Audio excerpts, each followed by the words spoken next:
మన లిక్కర్ షాప్‌కి బోలెడు అంతమంది అప్లికేషన్స్ ఒక్కొక్కళ్ళ నుంచి లక్షల్లో ఫీజులు ఇదే టోటల్‌గా కలిపి కోట్లల్లో ఫీజులు వచ్చినాయి కాబట్టి అదే తరహాలో ఇప్పుడు బార్లకు కూడా వసూలు చేయాలనుకుంటుంది ప్రభుత్వం. దీంతో వాళ్ళు రివర్స్‌లో ఎదురు తిరుగుతున్నారన్నదే ఆంధ్రజ్యోతి ఒక కథనం ప్రొజెక్ట్ చేసుకొచ్చింది.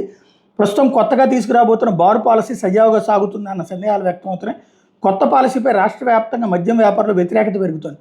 ప్రభుత్వం పెడుతున్న నిబంధనలతో వ్యాపారం చేయలేమని నిర్ణయానికి వస్తున్నారు. అసలు బార్ కోసం దరఖాస్తులే చేయకూడదని వ్యాపారులు ప్రాథమికంగా నిర్ణయించారు. గత 4 రోజుల్లో 3 జిల్లాలు మినహా అన్ని ఉమ్మడి జిల్లాల్లో వ్యాపారులు సమావేశాలు నిర్వహించారు. ఎవరైనా కొత్త వారు వస్తే సరే కానీ తమలో ఎవరు దరఖాస్తు చేయకూడదని వాళ్ళు నిర్ణయించారు. ప్రధానంగా ప్రతి బారుకి 4 దరఖాస్తులు తప్పనిసరి అనే నిబంధన, ఇష్యూ ప్రైస్ మీద 15% అదనంగా అదనపు రిటైల్ ఎక్సైజ్ ట్యాక్స్ ఏఆర్ఈటీ వసూలు అంశాల మీద వ్యాపారుల వ్యతిరేకత వ్యక్తం అవుతుంది. కొత్త బార్ పాలసీలో ఒక్కో బార్కి కనీసం 4 దరఖాస్తులు తప్పనిసరిగా రావాలని నిబంధన పెట్టింది. అంటే ఏదైనా బార్కి 4 కంటే తక్కువ దరఖాస్తులు వస్తే దానికి లాటరీ తీయకుండా ఆపేస్తారు. దీంతో బార్ లైసెన్స్ కావాలనుకునే వాళ్ళు ఖచ్చితంగా 4 దరఖాస్తులు సమర్పించాలి.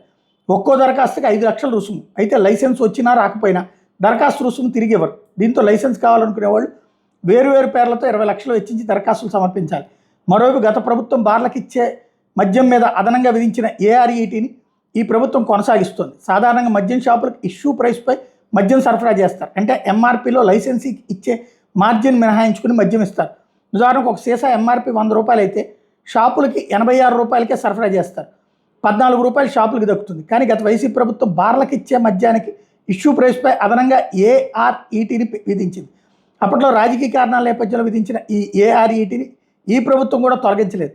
ఈ ప్రభుత్వంలో పన్నులు సవరించినప్పుడు 15% అదనంగా ఏఆర్ఈటీ చెల్లించాలని నిబంధన పెట్టారు. దానివల్ల ఏడాదికి సగటు 40 లక్షలు అదనంగా చెల్లిస్తున్నామని లైసెన్సీలు అంటున్నారు.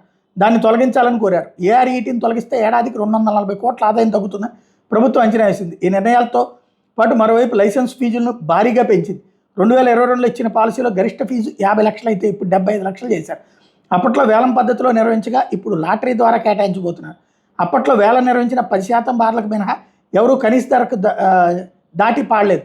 ఇప్పుడు ప్రభుత్వం ఒకేసారి 25 లక్షలు పెంచడంతో అది భారం అవుతుందని వ్యాపారులు అంటున్నారు. ఇంత ప్రతికూల వాతావరణంలోనూ బార్ లైసెన్స్ తీసుకోవడం అనవసరమని వ్యాపారులు భావిస్తున్నారు. తాజాగా మద్యం షాపుల్లో పర్మిట్ రూముల ఏర్పాటుకి అనుమతి ఇవ్వడం కూడా బార్ల మీద ప్రతికూల ప్రభావం చూపబోతుంది. మరోవైపు బార్ లైసెన్స్ తీసుకున్న ప్రతి 3 ఏళ్లకు ఒకసారి కొత్తగా లైసెన్స్ సాధించుకోవాలి. వాస్తవానికి 2022కు ముందు దాదాపు 25 ఏళ్లుగా బార్ లైసెన్సులు రెన్యువల్ మాత్రమే చేస్తూ వస్తున్నారు. అంటే ఓవరాల్గా అధికార పక్షం వాళ్ళు బార్లు వాళ్ళ చేతిలో ఉంచుకోవాలనుకుంటున్నారు. వాస్తవంగా జగన్ టైంలో ఆ బార్లను తీసేయాలన్నటువంటి కాన్సెప్ట్కి వచ్చారు. 20% చెప్పిన ఏడాది వాళ్ళు కోర్టుకు వెళ్ళి ఆపుకున్నారు. కోర్టులో స్టే తెచ్చుకున్నారు. దాంతోనే ఈ డబ్బులు వేసి వాళ్ళ నుంచి అదనంగా డబ్బులు వసూలు చేశారు.